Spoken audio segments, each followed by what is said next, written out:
मित्रांनो, आज मी आणि माझा मित्र आंबोऱ्याला आलो होतो. असंच काही कामानिमित्त आलो होतो. तर इथं लिफ्ट चालू असल्यामुळे आम्ही स्काय गॅलरीचा आनंद घ्यायसाठी आता आम्ही आमची तिकीट काढलेली आहे आणि आता आनंद घ्यायसाठी जातो. काही ना काही इकडे बऱ्या ब्रिज बनवलेला आहे. खूप टाइम लागेल. किती मजली जाय घेऊन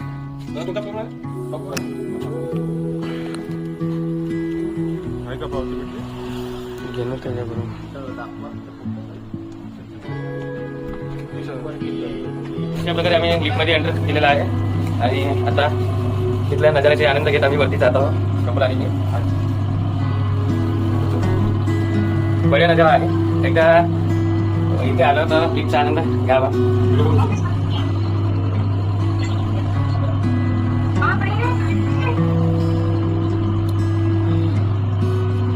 अशा प्रकारे पोहोचलेलो आणि तिथून